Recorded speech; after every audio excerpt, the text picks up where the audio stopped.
Welcome to USA Global TV and Radio, where our mission is to provide education, entertainment, hope, and inspiration. USA Global TV and Radio connects you with experts and audiences all around the world every single day to help you succeed in business and to live a richer life. Visit us at usaglobaltv.com to learn about career and life-changing training and mentoring programs like the Listening Mentor. Subscribe to our newsletter to stay informed about our special programs and offers. Discover how you can become a guest on one of our shows or a host or producer of a USA Global TV and Radio show of your very own. That's USA Global TV and Radio, where the doctor is always in.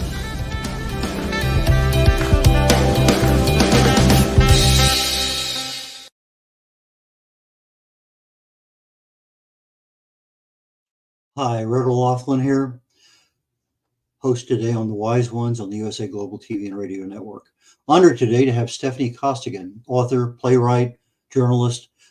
She's going to talk about her new book coming out and several other things. So why don't we have Steffanie join us now? Hello. Steffanie Costigan is in Alberta, Canada? Is that right? That's correct. Yeah.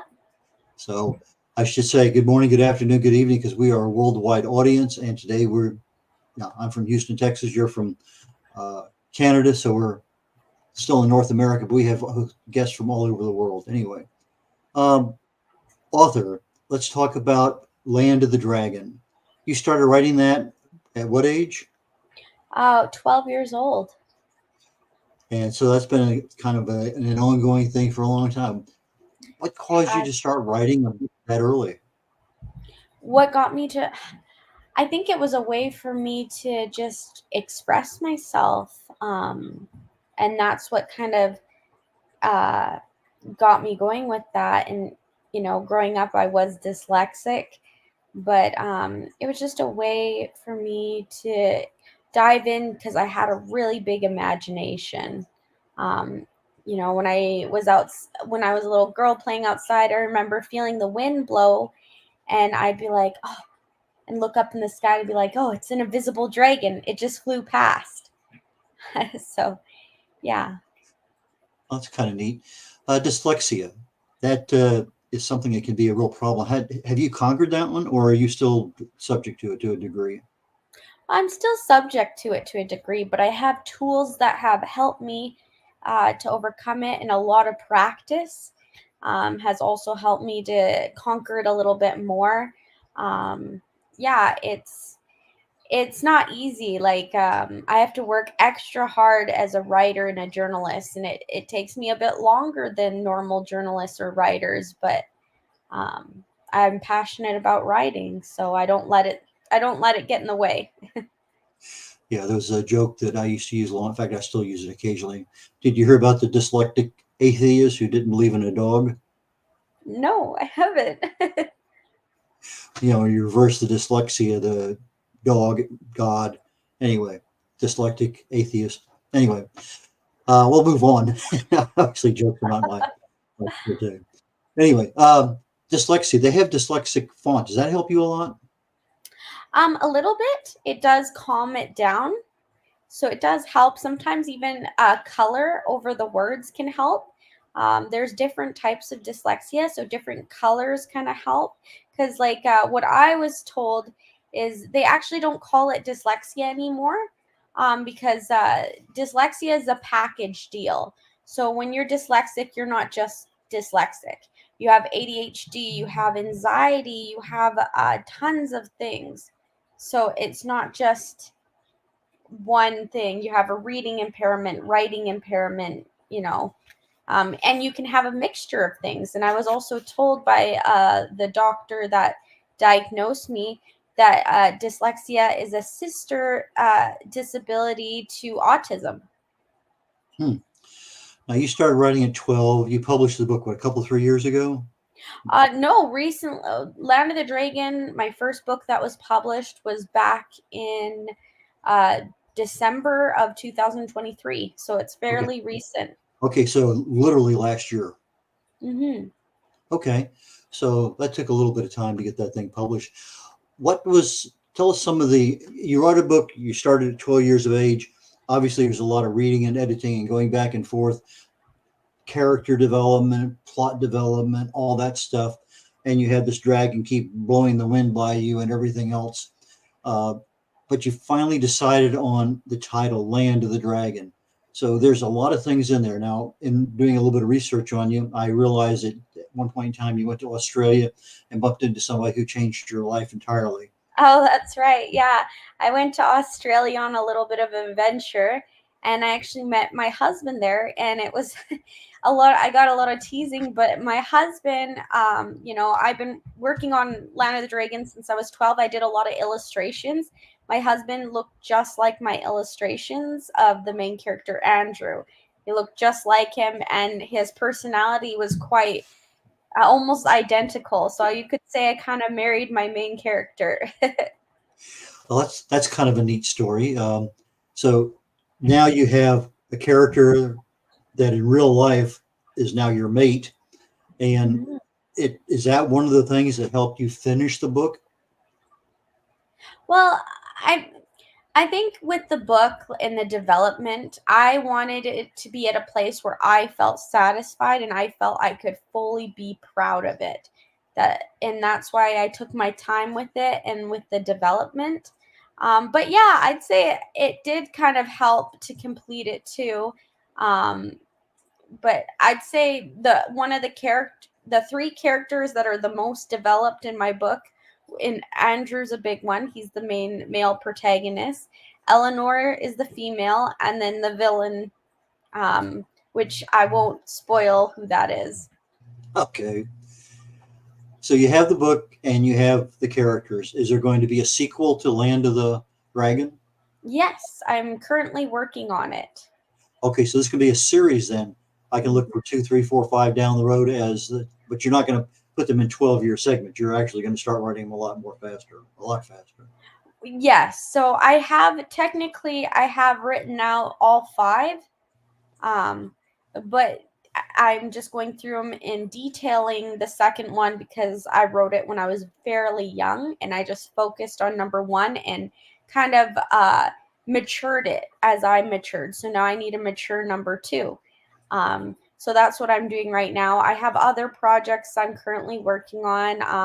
I'm hoping to release a children's book August 1st, so very soon here. That's the one that's the Stony Gaze, is that right? Yes, that's correct. Okay, so you have a what is this, a young adult fiction book on your Land of the Dragon, and now you went to a children's book. Uh, what was the thought process on saying I want to get a children's book out? Well, I always knew I wanted to write children's book. I have a passion in the young adult novels too, but I wanted to get that done. And then I have uh, a bunch of ideas for children's book. Really, I want to explore different styles of writing, genres, whatnot, and I have a whole bunch of projects in the works right now. Like I have, like I said, a Stony Gaze that's going to be published soon. It's a children's book explaining about group polarization and mob mentality and the importance of thinking as an individual. It's a little spin on Medusa. Um, yeah, and then I have another children's book that it's a little bit hush hush, but it's a big one that's going to be hopefully coming out this year in October.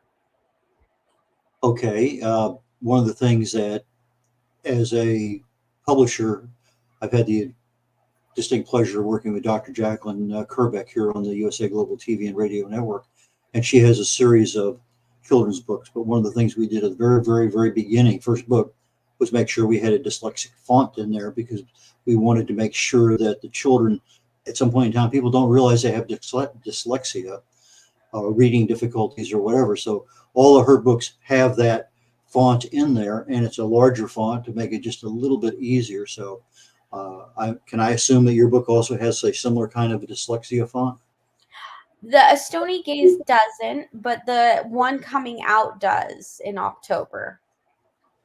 Okay, so you have another children's book coming out in October. That's correct. And then you have the second Land of the Dragons coming out sometime soon, and you're going to explore another genre. So you're a busy person. I am. I really am. Okay, a while back you also wrote a play. Is that correct? Yes, that was a Stony Gaze, actually. A Stony Gaze was a play before it became a book. Okay, so you have a play that actually got produced, and then that play became a children's book. Is it identical to the play, or is it just a So development from the play for children? the children's book is more simplified. The play was a little more detailed. It went into a little more depth about the characters and how things resulted in the way they did. The children's book is more, like I said, is more simple, is not as complex. Now, you mentioned a phrase that I'm unfamiliar with earlier that I think your sister brought to that phrase. You talked about something about thinking, group thinking, or something, and I wanted to get back to that one because that was a topic that, okay, I don't know anything about that, and I think the audience needs to know a little bit too. So, what was the phrase that you used that talked about just before you said we need to think individually rather than in group? So, do you remember what that phrase is? I said group polarization and mob mentality. Okay, group polarization Mm-hmm. and and Mob mentality. okay, group polarization and mob mentality. Okay, Yes. I have a hearing problem myself, so sometimes I just need to really have somebody say it distinctly. Okay, so group polarization and mob mentality. Tell us a little bit about that because I guess that's part of the focus of why you wrote the book. So I technically did the writing for A Stony Gaze during COVID, and I have a little sister who is on her way to becoming a doctor. She's just completed her master's degree in psychology, I believe it was, and then she's studying more to do art therapy. But during that time, she used a phrase to me where she's like, "Wow, there's a lot of group polarization," because we were talking about how crazy things were, and I was like, "Oh, group polarization, what is that?" So she kind of explained to me what group polarization is like a group of people, and it has all it takes is one person. They're same in purpose, they have similar beliefs, but one person has a thinking of that belief a little more fanatic, and then it uproars the rest of the group. So for example, hopefully I'm not picking on vegans, but let's say we have a vegan group and they have good intent to bring awareness about veganism, right? And they make a sign that veggies are great, you should eat them. And then the more fanatic group member gets very enthusiastic, and then the group kind of rides off of each other and things start to escalate. And before you know it, instead of making a sign saying veggies are great, you should eat them, they make a sign saying if you eat meat, you're a horrible, terrible person, or something like around those lines. That's what group polarization is um, basically the ideas of the group escalate. And then my sister shared that with me, and I did a little more research about it.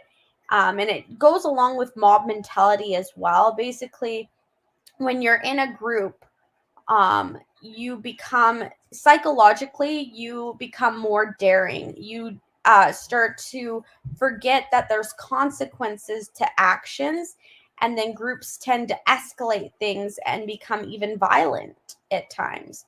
So that's kind of what uh, A Stony Gaze is about how the harms of doing that, especially for the people on the receiving end, and how people that feel like they're fighting for a cause end up becoming the thing they were actually originally fighting against, because of the escalation of things.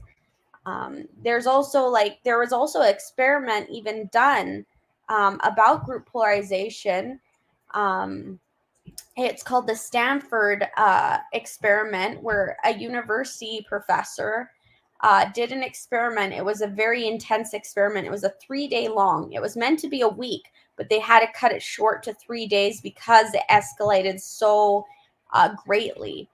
But yeah, they took volunteers of students, and some were meant to pretend to be like offenders going to jail, just pretending, and the other were meant to be like officers. And the experiment went so intense that the professor that was running it started to even participate and not realize how things were escalating so bad, to the point where it was actually his partner that pointed it out and said, "This is out of hand, you need to stop this."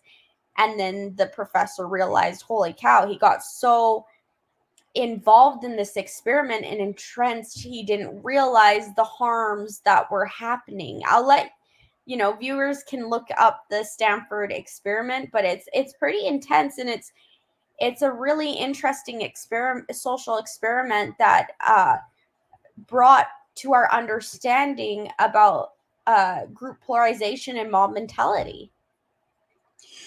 Do you see any value for group polarization? I mean, if I looked at Marine Corps boot camp, you're trying to take all of their beliefs that they had before they arrived, and then now you're a Marine. This is the way we do things.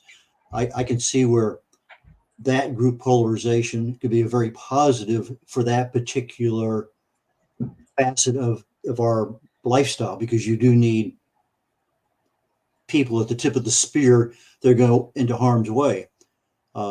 There may be some other ones that I'm not aware of, but I can see some value for group polarization. But I also see the detriment too. I think group polarization is a term, like, it's good having a support group, but I don't think it falls under the category of group polarization. Group polarization is when things escalate. So the other group can't be reasoned with. They can't they can't be reasoned with. It's their way or kind of the highway. That's what more group polarization is. It's like there's a lot going on even in social media platforms. We see a lot in politics, but we won't get into that. But there's a lot going on where the other group isn't willing to compromise or to communicate others' thoughts and feelings. It's just very one-sided. That's the different, where support groups like you're sharing about is very different. They wouldn't even fall under group polarization. I really appreciate that clarity, because now when I think of group polarization, it's the escalation and the inability, or the not inability, the distinct choice not to communicate. Anyway, I think so now you have a book that's for children that is introducing the topic of group polarization, but more from a now thinking as an individual. How did you develop that plot for children?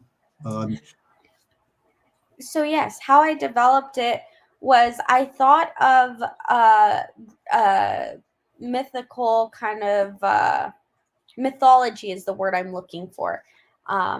In a Greek story of Medusa, a classic story. And I took the idea of Medusa and I kind of introduced, what if she wasn't a bad person? What if she was actually a little girl that was quite vulnerable and she didn't mean to turn anybody into stone? One of the most popular lines from my book that my editors really enjoyed was when a boy stumbles onto Medusa and makes eye contact and he doesn't turn into stone. And he says, "Oh, I'm not stone, yet our eyes meet." And then her kind of famous line is that, "I'm not trying to hurt anyone. My eyes, you see, reflect the way others look at me." So because others are looking at her as an object, it reflects back to them and they become the object. They turn into stone, right? And I have this setting where all these people are gossiping and saying how horrible she is and she's a monster and they have to get rid of her and they have to try to um, burn the forest down to scare her away, right? Because she lived in the forest. Um, so it escalates. The group starts to get ideas. Originally, it wasn't let's burn down the forest, but escalated to we'll burn down the forest. But then the fire gets out of control and they start to panic. And that's kind of a simple kind of example or story for kids to understand about group polarization and jumping to hurtful judgments a little too soon instead of communicating maybe with the individual that's misunderstood. Very interesting. That I think is a great children's book. Do you have a sequel coming out or a series in that particular mob mentality theme? I think for now, A Stony Gaze will be a standalone book. I don't have any plans for sequels. I have other children books, like I mentioned previously, that will definitely have a bunch of sequels. But for me, this was just a passion project, kind of a standalone book.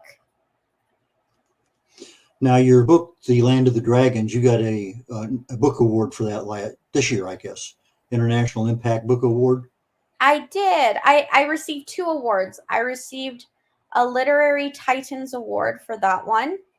And I received, just like you said, the International Impact Book Award for that. And I also got a really good, it got submitted into Reader's View. And it received a 5-star gold kind of honorable, you could say. Okay, so you now have a book that was published that's got awards, and now you have new books coming out. So you're an award-winning author who's now developing newer books. How did the book get? I guess your publisher or whatever, or your what do you call it? There's a word for it. Anyway, somebody who helps you get your books into the system. Mm-hmm. I've been out of sorts here lately, and my brain is getting back to functioning normally again. Mickey, Mickey is one of your publicists. So your publicist helped you get your book aligned with an award that the book is in, like that genre or whatever, and you submitted it and you got an award. What was that process like for you, or were you just in the background and not aware of it? Well, actually, before Mickey came into the picture, my book was nominated for several awards. And then I'm happy that I got Mickey to come and help me out. But yeah, it was an interesting process. I wasn't certain what to expect. I actually got word recently that Land of the Dragon, I got an email saying that a bunch of people, I guess, nominated it for the Whitney Award. So it's also, yeah, we'll see what happens. That award announcement will be announced next year. But yeah, it's in the running for the Whitney Award contest, you could say. Well, there's very few people who come out, write the book, and get an award, much less 2 or 3. So, congratulations on that. I think that's a very, very high honor. Thank you. So, are you going to be submitting your children's books into an award process, or is it just going to be the young adult fiction kind of books? No, I think it will be. I hope for it to, my children's books to be nominated for upcoming awards. That's definitely something I'm enjoying. I'm a little, what's the word? Competitive. Do you use AI at all in anything that you're doing? No, no Okay. AI. Yeah, Land of the Dragon, I had a designer. We did use models, however, like the front cover of Land of the Dragon, on the blue side with the man's face is actually my husband. He modeled for it. And then the other side is a relative. Her name's Brianna. She's, let's see if I don't mix this up. She is my my husband's cousin's wife. See if we can pull up an image. Yeah, trying to look for an image here real quick if we can. Okay, so I can see on one side of the deal where it says dragon, I can see the face. And you say your husband is one side of it? Yeah. And then she's the other side. So they did modeling for it. And the designer kind of created it from the modeling of them. Okay. So she added to it. You could also go on Amazon, I believe, has a good view of it. So your characters there. Yes. Yeah, this describes a little bit more about the characters and the personality types that I base them on. Is that a Myers-Briggs kind of thing? I'm sorry? I see ENFJ, IMFP. Is that It's a Myers? 16th personality test. Okay. Like ESTJ, to me, that's a Myers-Briggs. See, it has the 16 sections to it, where it's either E or I or either. Anyway, I'm just curious that I haven't seen this in quite a while, and that just kind of came back to my memory. So you have these characters. All these characters represent that particular mindset in your book. That's difficult to do. Yeah. Well, I thought it was nice because by doing so, I can keep the characters consistent. Because something that drives me nuts in storytelling is when the characters break character or they make a choice that's convenient to move along the story. It drives me absolutely bonkers. I don't like it. So to keep consistent and to make sure I didn't do that, that's why I put each character, even background characters, have personality on them. And Okay. I had to make sure the choices they make align with that personality type. Well, that's very interesting. I think it's a great way of keeping your characters in the cage that they need to be in, and they're always represented the same way. So that's a neat way of doing it. Thanks. How did you come up with that philosophy, or that you had to make a decision on something? Tell us how you decide, well, this sounds like a good way of keeping characters together. I was introduced to the 16 personality test around the age of 18, 19, and I was just fascinated. It intrigued me, and then I was just reading up on each personality, and I was like, and the idea just came to me. I was like, oh, what if I implemented this in my writing? I'm like, that'd make things easier, because like back then when Land of the Dragon was in the baby stages, um, you know, you could tell in back then the writing was from getting A to B, and I didn't want that reflected in the characters and the story. So as I was just taking the test for fun and reading over it and looking over it, it just came into mind that maybe I should implement this in my writing, and that's what I did. In the military, I took military and civilian life. I took a lot of different personality tests, and it's interesting that in the area that I was in the military, ESTJ was one of the ones that was a very, very dominant. I think that's the right one. And I know that I'm ISTJ, and it's be a small percentage are in that. But when I test right on the cusp of a S and an N on the second character personality. It seems like, depending which day of the week it is. And so, but ESTJ was one that's very, very common for the aspect of the military that I was in. And so we have a group. Okay, there's not a group mentality, but there's a group camaraderie of sorts where we share a lot of things and think a lot alike. And so I can see when I'm developing a character, if I want to do something, what you just told me gives me a great insight into, I really need to know what that character's personality is so that I keep consistency in my my writing. So that to me is a great takeaway from our conversation today. Thank you. Yeah, I find it extremely helpful.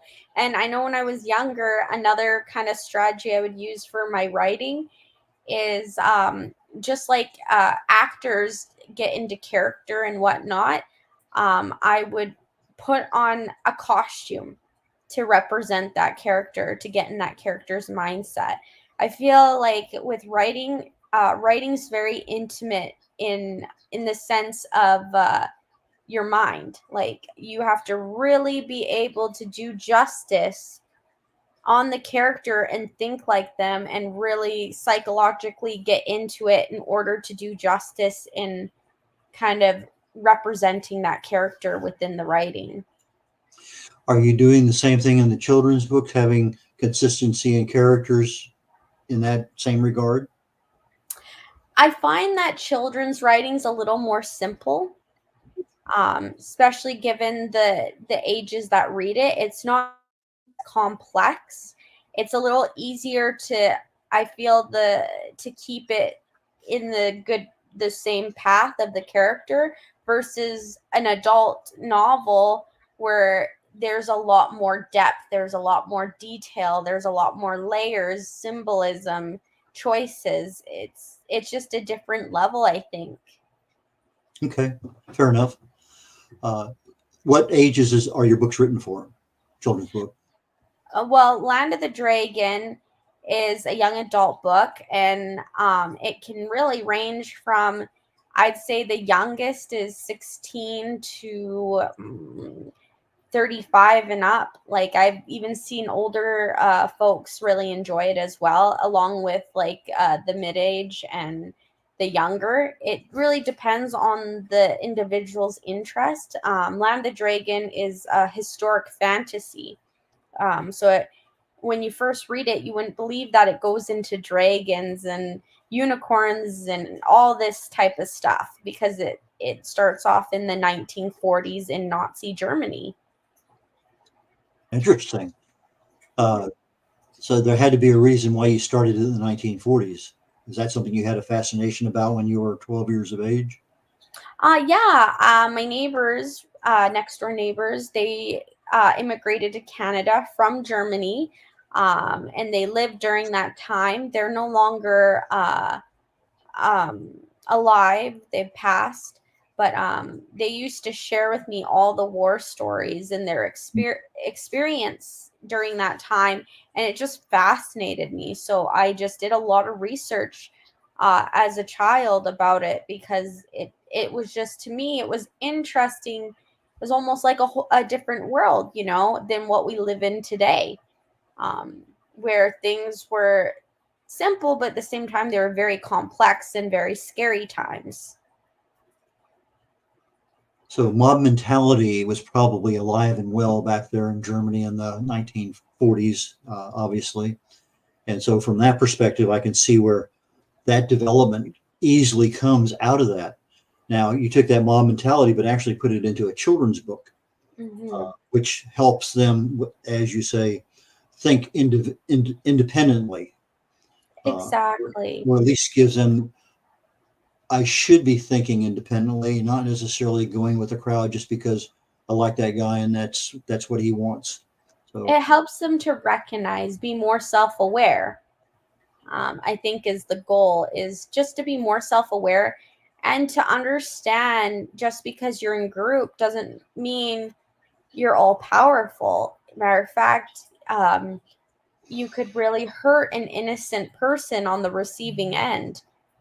So that's kind of the lesson I'm hoping to pass on to them, because I feel like if we don't look back at history and learn from examples, then we're going to end up learning the hard way in our own lives or repeating patterns. But in order for society and progression, we need to recognize those things and not be afraid to kind of recognize it and be willing to change them.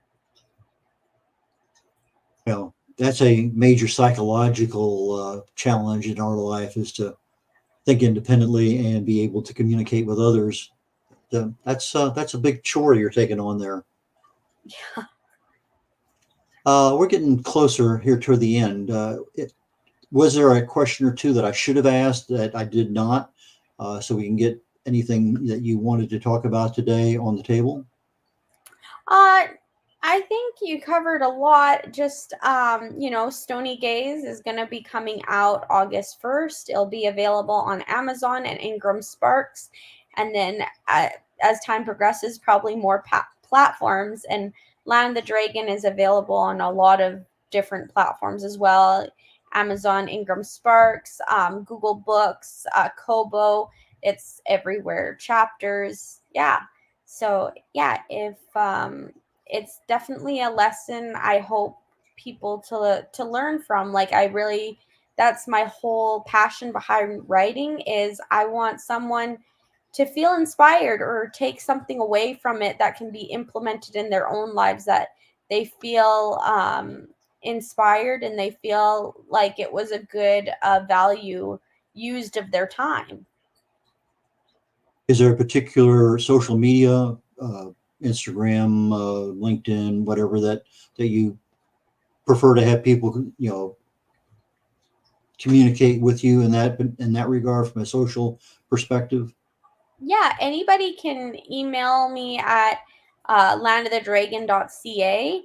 I'm on Facebook. You can find me at Land of the Dragon. Instagram is LOTD, standing for Land of the Dragon, and then Steffanie. But instead of PH, or Steph, I should say, instead of PH, it's 2 F's. And then I'm on TikTok as well, a Steph, but no PH, FF 4055. I'm found. You can even Google my name. You'll find me. Okay, so for our audio audience, Steffanie, Steffanie, Costigan, Costigan, and her website is landofthedragon.ca.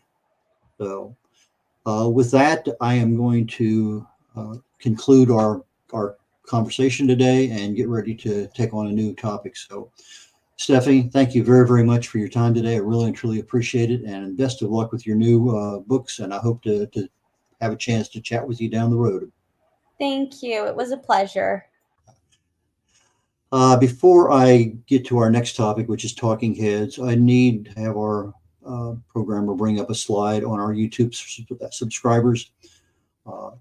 As of today, literally 25th of July, we started at almost 38,000. We got 40,000 now. So literally in the last month, we've gotten almost 2,300. Anyway, please help us out here. Go to youtube.com, USA Global TV, and subscribe. Our goal is to get to 100,000. Anything you can do to help us would be great in that regard. The next show coming up in about 20 minutes, less than that really, is called Talking Heads. And the Talking Heads, part of that, there are several people, Mariska, Carolyn, Dr. Madeline, and myself. I talk about health and wellness most of the time. Today I'm doing a follow-up on how to write a book. And today's topic is going to be about using AI in your book. Should you not? If you are going to use it, what value is there? And so most of my stuff today is going to be talking about AI and writing, being an author. So with that, I'm going to conclude our program today on Talking Heads. This is Red O'Loughlin signing out. Catch you all next week. Bye now. This program is brought to you in part by the British School of Excellence and founder, Mr. Philip Sykes. Building confidence, changing lives. Do you share our view that etiquette is a set of modern life skills that are essential for personal and professional success? Join us as an etiquette coach and change people's lives through the power of etiquette and manners. The last few days have been really amazing. I had a trainer course from the British School of Etiquette. And I must say it's been one of the best decisions I've ever made and one of the best investments I've made in my own training and development. Now, words alone will not describe the transformation and the positive path that I have traveled with the British School of Etiquette. I found I learned a lot from the lessons this time I came. The last few days with the British School of Etiquette have been fantastic. And what I've learned now is really beyond my expectations. this is the most rewarding experience and the best investment I have made this year. It was just great. I learned so much, and when I go back to Belgium, I will incorporate a lot of it into my day-to-day life and business. It's been absolutely wonderful for the whole week that we were here. I feel transformed, and I feel like blowing a trumpet and tell people, come and do this school. This class is the best. This is the best school ever. You should take it. It will change your life immediately. I am now able to teach other people how to bring the best of them. Thank you. Thank you, BSC. Thank you. Thank you so much. Thank you. Thank you to our clients for their testimonials on the Train the Trainer program. Our exponential and global growth is so significant that we've evolved from the British School of Etiquette to the British School of Excellence, where we're investors in people. Let us invest in you and your career. Contact us to become an etiquette coach. Go to thebritishschoolofexcellence.com. Start your career and elevate your success today. This program has been brought to you in part by Zane Carson Carruth, etiquette and protocol expert, international award-winning author, television show host, and philanthropist. Thank you to Zane, our official diamond sponsor for USA Global TV and Radio in partnership with E360 TV. Zane is the author of The World's First Tooth Fairy Ever, as well as many other children's books. She's also the television host of Elegance, Polished Demeanor, and Posh Living, seen on USA Global TV and Radio.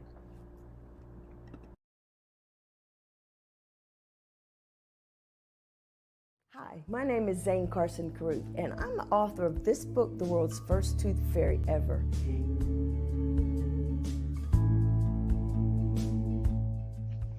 Reading is magic. Studies have shown that reading to your children lays the foundation for greater success in life. Reading helps develop language and vocabulary skills. It helps improve memory, and it encourages curiosity and inspires creativity. The benefits are immeasurable, and as a parent, you'll benefit too. In only 10 or 15 minutes a day, you'll be creating more memories and a bonding experience that will last for years to come. So take time to read to your children. Read them books about things that engage and interest them. Tales of fairies and magic fascinate children, and as everyone knows, the Tooth Fairy is at the top of the list. If your child loves magic, wands, adventure, and what child doesn't, you'll love reading them books from the trademarked series, The World's First Tooth Fairy Ever. Follow along as Abella, the world's first tooth fairy, accidentally starts the tooth fairy tradition. Learn the tricks of being a professional tooth fairy in the book, Abella Starts a Tooth Fairy School. Your child's imagination will soar as you read the adventures of Abella and her magic wand.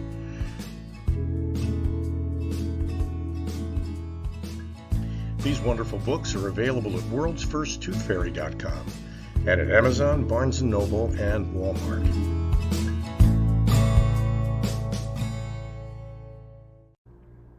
To learn more about Zane, contact her through her website, zanecarruth.com. ZANECARRUTH.com. Order Zane's books and merchandise. Contact her about being a keynote speaker at your next event.